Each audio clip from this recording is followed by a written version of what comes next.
4절까지의 말씀입니다.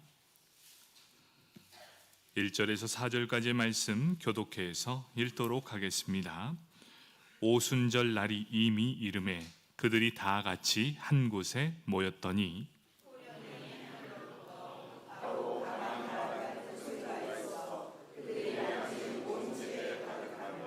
마치 불의 혀처럼 갈라지는 것들이 그들에게 보여 각 사람 위에 하나씩 임하여 있더니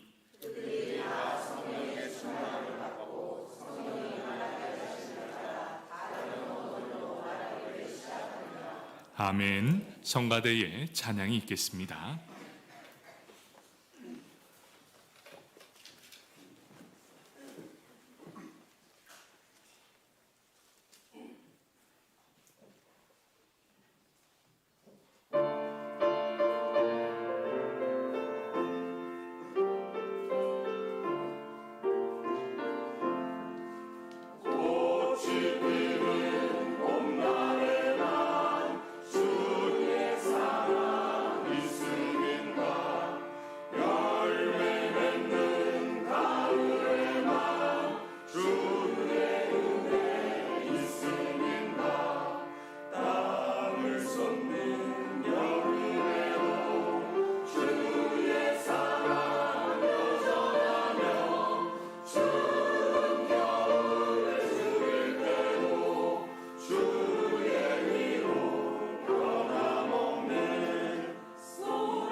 아멘. 우리의 찬양을 받으신 하나님께 박수로 영광 올려드리겠습니다.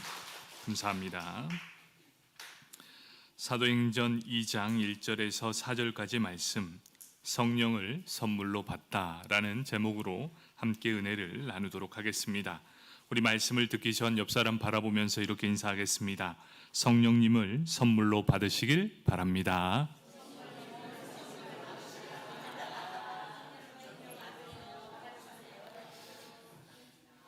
우리는 흔히들 성령 받으십시오 이렇게 하는데 어찌 보면 우리는 성령 하나님이십니다.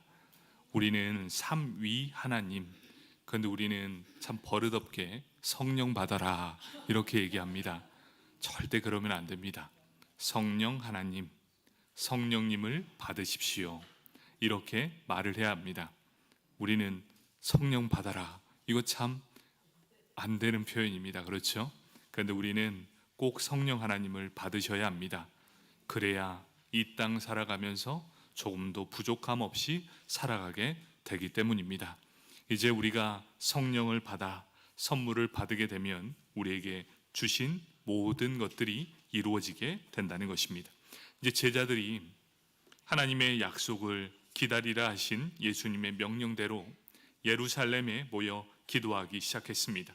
그리고 기도하는 그곳에 제자들은 열후 이 오순절 날에 성령의 세례를 받고 성령의 충만함을 체험하게 됩니다. 사랑하는 성도 여러분, 성령을 선물로 받은 사람은 어떻게 살아가야 합니까? 이렇게 물어본다면 그 대답은 이렇습니다. 첫 번째는 성령의 선물을 받은 사람은 성령의 인도하심을 받아 살아야 합니다. 바로 이것이 첫 번째 대답입니다. 이건 어찌 보면 당연한 일인데도 우리는 그렇게 살지 못한다는 것이죠. 성령의 선물을 받았습니다. 그러면 마땅히 어떻게 살아야 합니까? 성령 하나님이 인도하시는 대로 살아가는 것, 그것이 첫 번째. 두 번째는 무엇입니까? 성령의 충만한 성도라면 마땅히 교회 안에서 하나 되는 교회가 되어야 한다. 결국 이렇습니다. 성령을 선물로 준 이유는 성령의 인도함을 받아 하나됨의 교회를 이루어라. 이것이 바로 성령을 선물로 주신 이유와 목적이라는 것입니다. 제자들 역시도 성령의 충만함을 받았습니다. 그들은 각자에게 주어진 사명을 감당했습니다. 그리고 협력하여 하나가 되어 하나님의 일을 이루어 나가기 시작했다는 것입니다. 성령을 선물로 받으면 하나 되는 축복이 임하게 됩니다. 성령을 받게 되면 가정이 하나 되고, 성령을 받게 되면 교회가 하나 되게 됩니다. 여러분, 성령 하나님을 꼭 만나시길 축복합니다. 아멘. 오순절, 오늘은 바로 그 오순절에 대한 내용입니다. 성령님께서 임재하신 것은 구약과 신약의 전환점을 보여주고 있습니다. 이 의미가 어떤 의미입니까? 지금까지 성전을 중심으로 살았다면 이제 교회를 중심으로 새롭게 변환되는 역사적인 분기점, 이것을 상징하는 이 마침점이 바로 오순절이기 때문입니다. 그래서 더 이상 복음이 예루살렘 안에 머무르는 것이 아니라 예수의 이름이 온 세계 열방에 전파됨을 의미하는 그 전환점, 그 점이 오순절이라는 것이지요. 그 역사적인 사건의 출발점, 이 오순절에 대해서 살펴보고자 합니다. 예수님께서 승천하신 열흘 뒤 성령이 임하게 된 날 오순절, 그 성령의 강림을 먼저 살펴보도록 하겠습니다. 성령의 역사는 단지 제자들의 착각이나 환상 체험이 절대로 아니라는 것을 보여주고 있습니다. 제자들이 만들어낸 허구는 더더욱 아닙니다. 사도행전의 저자는 누구입니까? 바로 누가입니다. 누가는 의사입니다. 의사는 냉철한 판단 기준이 있었습니다. 그래서 성령이 강림하게 될 때 그는 분명하게 기록됩니다. 언제, 어디서, 어떻게 성령이 제자들에게 임했는지 구체적으로 기록하게 됩니다. 그 이유가 무엇입니까?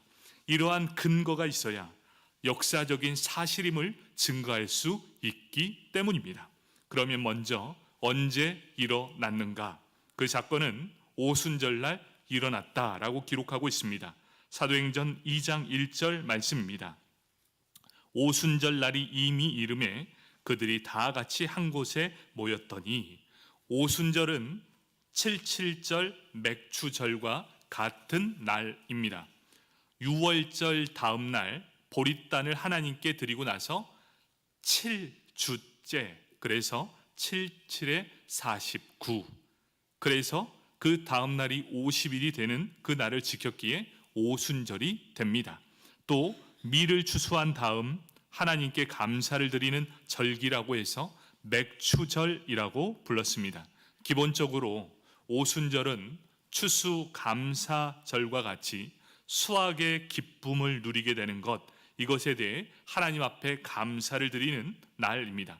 동시에 유월절, 초막절과 함께 유대인의 3대 절기로 유대 성인 남성이 모두 예루살렘 성전에 올라와 하나님께 예배하는 날이었습니다. 예수님께서 유월절 제자들과 함께 마지막 최후의 식사를 하신 후 십자가에서 첫 열매로 하나님 앞에 제물로 드려지신 후 40일 동안 그들과 함께 계셨습니다. 그리고 그 후 10일이 지난 50째 되는 날, 바로 50일 되는 그날 바로 성령이 임하게 됩니다. 이때는 어떤 날입니까? 명절이었습니다. 명절을 지키러 예루살렘에 모인 수많은 사람들이 있었습니다. 그 중에 예수를 주로 믿고 하나님께로 돌아온 수가 3,000명이나 되게 됩니다. 하나님은 그때 수많은 영혼을 수확하게 되는 장면을 명확하게 보여주고 있습니다. 이것이 오순절의 의미가 제대로 살아났다고 볼 수 있습니다. 여러분, 이 일련의 과정들을 한번 보십시오. 그냥 우연히 이루어지는 일들이 아니라 하나님의 일에는 절대로 우연이 없음을 보여주고 있습니다. 하나님의 정확한 때에 정확한 방법으로 반드시 임하게 되는 모습을 보여주고 있습니다. 6월절부터 정확히 50일 뒤 오순절날 성령의 선물까지 하나하나 모두가 다 하나님의 계획하심에 따라 이루어지는 모습을 그대로 보여주고 있습니다. 바로 누가는 이 점을 정확하게 짚어내고 있었다는 것입니다. 예수님께서 승천하신 열흘 뒤 이 사건은 오순절날 일어나게 되었다. 그리고 수많은 사람이 주께로 돌아오는 수확을 경험하게 되었다. 이 사실을 정확하게 기록하고 있습니다.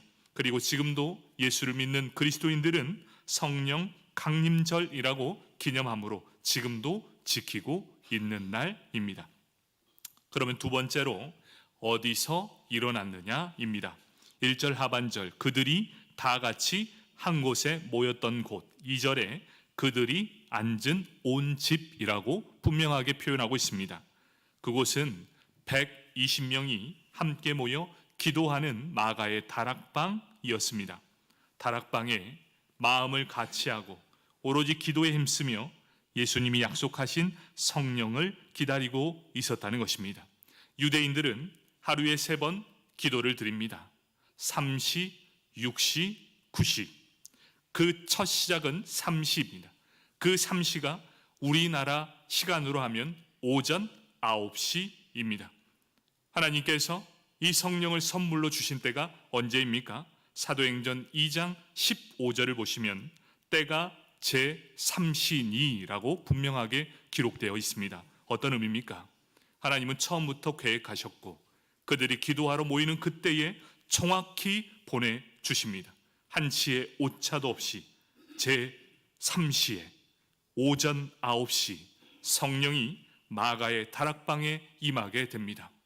얼마나 기적과 같은 일이 일어납니까? 오순절날 첫 기도하는 그 시간에 하나님이 선물로 성령을 부어주십니다. 어떻게 부어주십니까? 사도행전 2장 2절 말씀입니다. 호련히 하늘로부터 급하고 강한 바람 같은 소리가 있어 라고 말씀합니다. 성령의 강림은 호련히 그리고 갑자기 일어나게 됩니다. 언제 어느 때에 왔는가 모를 정도로 호련히 그리고 갑자기 일어나게 된다. 이 말씀이 어떤 의미입니까? 자연스러운 현상이 아니라 초자연적인 능력이 자연적인 일상을 깨고 일어나는 모습을 보여주고 있습니다. 그러면 이 모든 것들이 어디서부터 일어나게 됩니까? 그것은 바로 하늘로부터 임하게 됩니다 라고 기록하고 있습니다. 곧 성령의 역사는 이 땅이 아닌 하나님께서 행하신 초자연적인 역사라는 것이다, 이렇게 말씀해 주고 있습니다.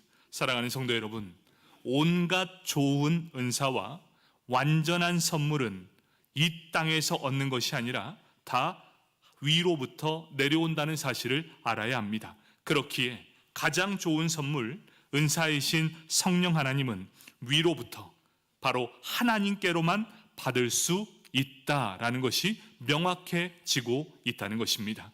우리가 성령 하나님을 만나기 위해, 선물로 받기 위해 우리가 해야 되는 것이 무엇입니까? 바로 하나님 앞에 기도해야 한다라는 것을 말씀해 주고 있습니다.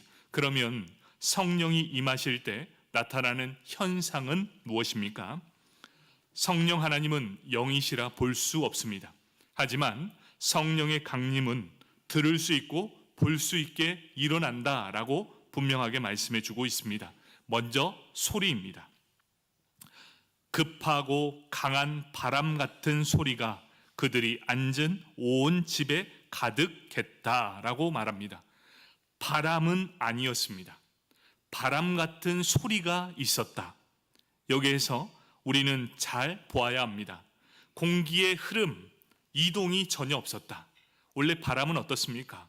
좌에서 우로 흘러가서 저에서 고로 흘러가서 바람의 이동이 그대로 느껴져야 바람이 분다라고 합니다. 그런데 오늘 이 현상은 어떻습니까? 바람은 불지 않았다. 하지만 바람이 강하게 불 때 일어나는 매서운 소리가 온 집안에 가득했다. 이 의미를 표현하면 이렇습니다. 120명이 모여있는 그곳에 바람은 불지 않았는데 그곳에 태풍이 몰아치는 소리가 들려왔다. 이것이 의미하는 것이 무엇입니까?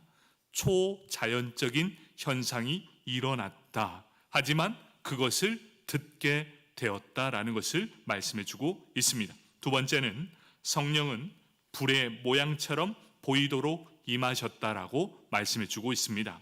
사도행전 2장 3절 말씀입니다. 마치 불의 혀처럼 갈라지는 것들이 그들에게 보여 각 사람 위에 하나씩 임하여 있더니, 마치 갈라진 혀의 모양 혹은 갈라진 불꽃 모양이 성령을 통해 나타나게 되었다는 것이죠. 이것이 어떤 의미입니까? 하나님께서 초자연적으로 이 땅에 임재하실 때 늘 불과 함께 임하셨을 때가 많았습니다. 이 모습이 어떤 모습입니까? 모세에게 나타나실 때에도 떨기나무에 붙은 불 속에서 나타나심을 그대로 보여주고 있습니다. 또 출애굽한 이스라엘 백성과 동행하실 때에 불기둥으로 함께 임하게 되었습니다. 또 흥미로운 사실은 하나님께서 불 가운데서 자기 백성들에게 말씀하셨다는 사실입니다. 제자들은 바로 그 모습을 보게 됩니다. 하나님의 영광을 마치 불이 갈라진 것처럼 보이는 모양으로 목격하게 되었습니다. 그런데 여기에서 보면 어떤 의미입니까? 말씀하시는 하나님은 마치 갈라진 혀의 모양으로 나타나 각 사람 위에 하나씩 하나씩 임하여서 남녀노소 할 것 없이 모든 증인에게 임하게 되었다. 그러니까 결국 큰 불이 하나 임하게 되고 참석한 모든 120명의 머리 위에 하나하나씩 다 연결되어 있었다. 그 모습을 모든 사람이 다 보게 되었다. 결국 이 증인들은 그렇게 하나님의 성령을 받게 된 후 하나님의 큰 일을 말하게 되었다라고 말씀하고 있습니다. 사랑하는 성도 여러분, 성령 하나님은 각자에게 주어지시는 은혜입니다. 교회 안에서도 마찬가지입니다. 성령 하나님은 이곳에 교회에 있으니까 뭉터기로 하나 툭 던져주시는 분이 절대로 아닙니다. 여러분, 성령 하나님은 한 사람 한 사람을 인격적으로 만나주시고 한 사람 한 사람 위에 임하게 된다는 사실입니다. 우리의 믿음도 마찬가지입니다. 예수님을 만난 사람은 한 사람 한 사람이 직접 체험함을 통해 만나게 된다는 사실입니다. 그러니 우리 주변 사람 얘기는 하지 맙시다. 가끔 이런 분들이 계십니다. 우리 가족 중에 목사가 많습니다. 우리 가족 중에는, 내 형제 중에는 장로가 있습니다. 내 형제 자매는 권사들이 많습니다. 하나님이 원하시는 게 이런 말일까요? 그럼 너는 지금 예수를 믿고 있느냐가 더 중요한 것 아니겠습니까? 그래서 우리는 이랬으면 좋겠습니다. 내 주변 사람 이야기 말고, 내 가족이 예수님 만난 이야기 말고, 지금 내가 지금 예수님을 만난 체험이 있기를 간절히 소망합니다. 사랑하는 성도 여러분, 남 얘기 말고 내가 만납시다. 바로 그것이 성령 하나님께서 이 땅에 내려오신 한 사람 한 사람에게 임한 하나님의 역사라는 사실입니다. 이곳에서 예배드리는 모든 성도 여러분, 부모 때문에 억지로 나온 믿음 말고, 아내 때문에 억지로 나온 믿음 말고, 남편 때문에 억지로 나온 믿음 말고, 하나님이 너무나 감사해서 나를 만나주신 그 은혜의 감격함으로 이 자리에 나와 예수 그리스도를 인격적으로 만나 성령을 선물로 받길 축복합니다. 아멘. 그러면 성령을 받는 사람은 어떤 능력이 있을까요? 구약과 신약을 보면 성령의 충만함을 받았을 때 나타나는 현상들이 있습니다. 그것을 우리는 능력과 지혜로 채워졌다라고 말씀하고 있습니다. 어떤 능력과 지혜로 채워 주십니까? 성령을 선물로 받는 자에게 주시는 능력입니다. 첫 번째, 지혜를 허락해 주십니다. 구약시대 부살렐과 오홀리압은 성령의 충만함을 받고 지혜와 총명과 지식으로 성막을 짓게 되었습니다. 두 번째는 리더십을 갖게 됩니다. 여호수아는 성령의 충만함을 받고 지혜가 충만하여 모세를 이어 백성들을 율법대로 인도하는 힘, 그 능력이 바로 성령의 충만함을 받게 됩니다. 세 번째, 파워, 곧 힘을 얻게 됩니다. 삼손은 여호와의 신이 임하여 사자의 입을 찢어 죽이고 나귀의 턱뼈로 블레셋 사람 1000명을 죽이는 힘과 능력을 받게 됩니다. 네 번째, 영향력입니다. 세례 요한은 성령의 충만함을 받고 담대히 예수 그리스도를 예비하는 사역을 감당하는 역할을 하게 됩니다. 다섯 번째, 표적과 기적을 행하십니다. 예수님은 성령 충만함을 받고 권위 있는 말씀 사역과 능력 있는 대로 기적을 베푸십니다. 바로 이것이 성령의 능력과 지혜로 채워지는 것입니다. 이것은 단순히 이들만의 역할이 아니라 지금 성령을 선물로 받은 모든 사람에게도 지금 동일하게 일어난다는 사실입니다. 그러면 오순절날 성령의 충만함을 받은 증인들은 어떠한 능력을 받게 되었습니까? 사도행전 2장 4절 말씀입니다. 그들이 다 성령의 충만함을 받고 성령이 말하게 하심을 따라 다른 언어들로 말하기를 시작하니라, 이렇게 기록하고 있습니다. 그들은 성령이 말하게 하심을 따라 다른 언어들로 말하기 시작했다라고 기록합니다. 외국어의 능력, 학습의 결과가 절대로 아닙니다. 기존에 익혔던 언어를 능숙하게 구사하는 것이 아닙니다.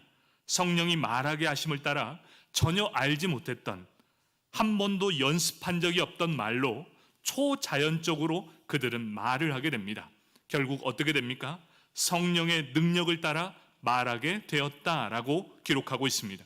여기서 우리는 한 가지 오해하지 말아야 될 것이 있습니다. 그것이 무엇입니까? 그들이 말하기 시작한 것은 외계어가 아닙니다. 그들이 말한 것은 천사의 말을 한 것도 아닙니다. 그들은 어떤 말을 했습니까? 다른 언어들로 말을 했다라고 기록하고 있습니다. 어떤 의미입니까? 실제 사용하던 다른 지역의 언어를 사용했고 모든 청중들이 알아들을 수 있는 언어를 말하기 시작했다. 그것이 바로 방언이었습니다. 사도행전을 성령 행전이라고 합니다. 그런데 성령의 충만함을 받은 이 방언을 하는데 이 방언이 기록된 것은 딱 세 군데밖에 없습니다.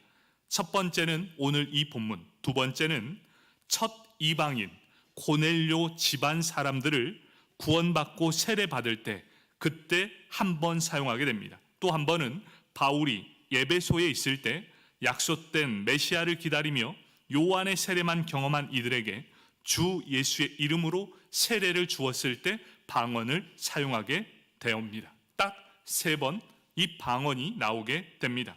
그렇다면 우리가 정확하게 알아야 될 것이 무엇입니까? 모든 믿는 자가 구원을 받을 때 방언을 했던 것이 아니다라는 결론에 도달하게 됩니다. 이것이 무슨 말입니까? 우리에게 주는 이유가 무엇입니까? 방언을 못해도 성령의 충만함을 받는 것과 마찬가지고 방언을 못해도 우리의 구원과는 아무런 관계가 없다라는 것을 분명하게 말씀해 주고 있습니다. 여러분, 방언을 못해도 성령 충만합니다. 방언을 못해도 우리의 구원과는 전혀 상관이 없습니다. 왜 그렇습니까? 이 방언은 하나님의 선물로 주신 것이기 때문입니다. 그렇다면 왜 성령의 충만함을 받는 사람들이 방언을 했을까요? 바로 증인된 자의 사명을 잘 감당하기 위해서였습니다. 예수님은 성령의 권능을 받고 예루살렘으로부터 시작하여 땅끝까지 증인이 되라라는 사명을 주셨습니다. 장차 하나님 나라의 백성이 될 모든 사람, 모든 민족과 방언 가운데 불러주신 일을 하라라고 하면서 우리에게 방언을 주었습니다. 그 이유는 무엇입니까? 다양한 언어는 그들이 복음을 전해야 할 다양한 민족을 의미했기 때문입니다. 그렇기 때문에 우리가 방언을 하는 이유는 그들에게 그들의 언어로 복음을 전하기 위해 하나님이 방언을 허락해 주셨다는 것을 분명하게 말씀해 주고 있다는 것이지요. 많은 사람은 이 오순절날 내린 성령의 능력을 창세기 11장 바벨탑 사건 때에 벌어진 저주를 극복하는 역전 사건이라고 기록하고 있습니다. 하나님을 대적하며 높아지려고 했던 교만한 죄인들을 하나님은 언어를 혼잡케 하여 지면에 흩으셨습니다.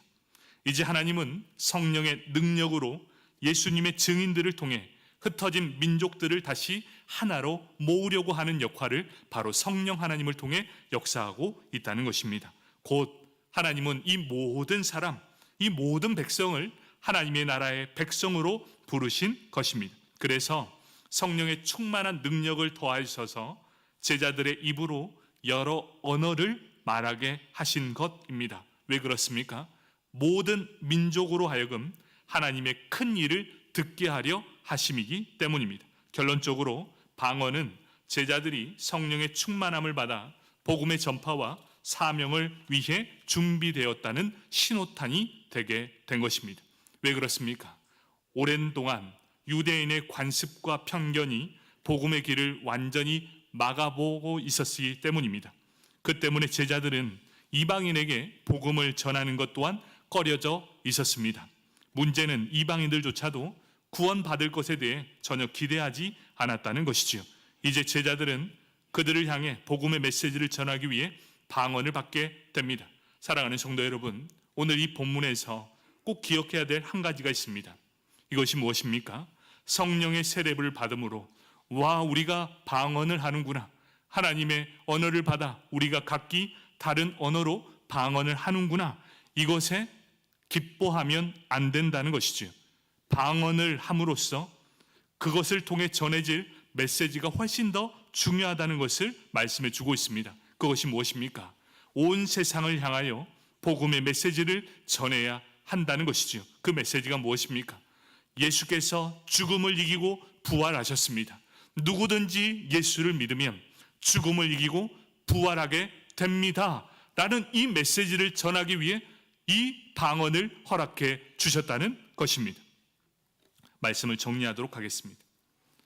우리는 자꾸만 성령 하나님을 오해합니다. 어떤 오해가 있습니까? 제가 어렸을 때, 물론 지금도 어립니다. 제가 어렸을 때라고 하니까 한참 전인 것 같은데 여러분 30년 전을 한번 생각해 보십시오. 우리가 30년 전에는 교회의 모양과 그리고 형태는 어땠습니까? 우리가 30년 전 기도원이 참으로 많았습니다. 그리고 교회의 모습은 어땠습니까? 은사적인 교회의 모습이 참으로 많았습니다. 교회에서도 축기라고 해서 귀신을 많이 쫓아냈습니다. 또 예언했습니다. 방언도 했습니다. 통변도 했습니다. 그런 교회가 참으로 많았습니다. 30년 전에는 그렇게 모든 일들을 잘 감당했습니다. 그렇게 사역함을 통해서 수많은 사람들을 구원으로 이끌어 주셨고 또 많은 영혼을 하나님 앞에 불러올 수 있어서 그들로 하여금 구원을 얻게 했습니다. 또 성령의 은사를 통해 많은 은혜를 받았고 또 신앙생활에 유익이 되었습니다. 그런데 시간이 지났습니다. 시간이 지나면 지날수록 우리는 말하지 않아도 보이고 들리게 됩니다. 왜 그렇습니까? 하나의 스토리, 하나의 역사가 그대로 보여지기 때문입니다. 그 시절 하나님의 은혜를 많이 받아서 성령의 은사와 성령의 이름으로 성령의 능력으로 알려진 모든 분들이 지금 어떻게 되었는지 우리는 알고 있습니다. 많은 사람이 무너졌습니다. 많은 사람이 넘어지고 타락하게 되는 현상들을 너무나 쉽게 볼 수 있습니다. 여러분, 왜 이렇게 무너졌을까요? 도대체 왜 이렇게 무너집니까? 그 이유는 너무나도 간단했습니다. 하나님의 은사, 하나님의 능력, 이것은 나의 노력과 상관없이 하나님께서 주어지는 선물이었기 때문입니다. 내가 예를 쓰지 않아도 방언을 할 수 있었습니다. 내가 예를 쓰지 않아도 수많은 은사가 넘쳐나게 되었습니다. 내가 예를 쓰지 않아도 하나님은 치유의 영을 도와주셔서 많은 영혼들을 구원에 이끌 수 있었습니다. 성령의 은사를 통해 내가 힘쓰지 않아도 하나님의 은혜로 능력이 터져나와 있었기 때문입니다. 그런데도 불구하고 왜 이런 사람들이 무너졌을까요? 그 이유는 첫 번째는 목적을 상실했기 때문입니다. 성령 하나님을 왜 받았는가?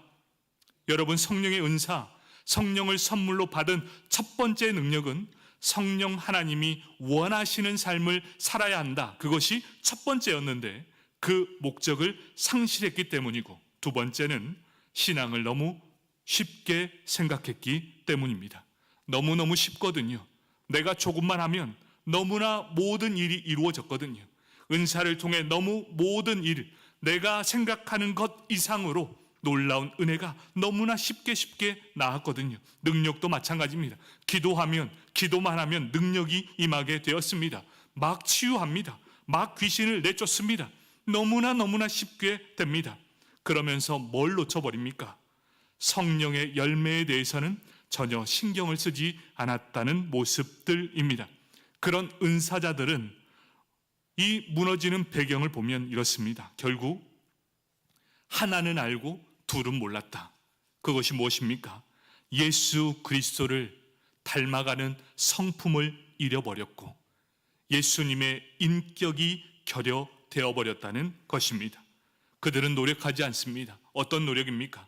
예수님을 닮아가기 위해 힘쓰려는 노력, 그것을 통해 아름다운 열매를 맺으려고 하는 모든 것들을 잃어버렸기 때문이겠죠.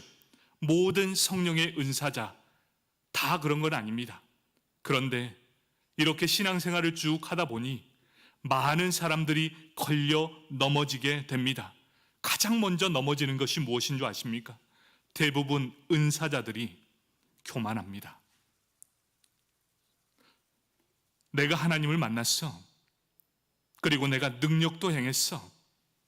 내가 모든 것을 할 수 있어. 그러니 교회가 우습습니다. 그러니 목사가 어디 보입니까? 그러니 어디 장로님이 어디 보입니까? 내가 더 윈데, 내가 더 훨씬 능력이 있는데, 심지어 그 교만은 어디까지 갑니까? 하나님도 우습게 보게 됩니다. 여러분, 은사를 많이 받으셨습니까? 그러면 은사를 많이 받으면 받을수록 예수님의 성품과 예수님의 인격을 닮아가길 축복합니다. 어떻게 살아가는 것입니까? 바로 겸손한 삶입니다. 그런데 참 이상하게도 은사를 많이 받고 성령의 은사를 하는 사람들은 인격의 가시들이 너무나 많다는 것입니다. 여러분, 은사자들일수록 그 가시를 예수 안에서 죽여야 되는데 자꾸만 더욱더 날카롭게 가시를 키우게 됩니다. 다듬어지지 않는 은사는 아무짝에도 쓸모없는 우리에게 오히려 독이 된다는 사실을 기억해야 한다는 것입니다. 마태복음 7장 22절 23절 말씀입니다. 그날에 많은 사람이 나더러 이르되 주여 주여 우리가 주의 이름으로 선지자 노릇하며 주의 이름으로 귀신을 쫓아내며 주의 이름으로 많은 권능을 행하지 아니하였나이까 하리니 그때에 내가 그들에게 밝히 말하되 내가 너희를 도무지 알지 못하니 불법을 행하는 자들아 내게서 떠나가라 하리라. 여러분, 이 말씀이 두렵지 않으십니까? 이 말씀이 오히려 우리에게 크나큰 아픔으로 다가오는 것이 현실입니다. 우리 꼭 기억합시다. 은사는 선물입니다. 여러분이 노력해서 받은 것이 아니라 하나님이 여러분에게 주신 선물이라는 것. 그렇다면 우리 기억합시다. 선물을 주신 이유와 목적을 분명히 알고 그 목적에서 벗어나지 맙시다. 선물을 주신 하나님의 뜻대로 행하는 자들이야말로 하나님께서 기뻐하신다는 사실입니다. 그렇지 않을 때는 아무리 많은 권능을 행할지라도 그것은 불법을 행하는 자들이 될 것입니다. 두 번째, 삶의 열매가 넘쳐나야 합니다. 삶의 열매가 무엇입니까? 내가 말씀을 많이 읽었어. 내가 성경을 100독 읽었어. 내가 기도를 하루에 20시간 이상씩 했어. 또 은사도 많이 받았어. 여러분, 이것이 삶의 열매입니까? 아닙니다. 그것은 삶의 열매가 아니라 자신이 알고 있는 지식과 또 선물을 많이 받았다는 표시입니다. 그렇다면 열매는 무엇입니까?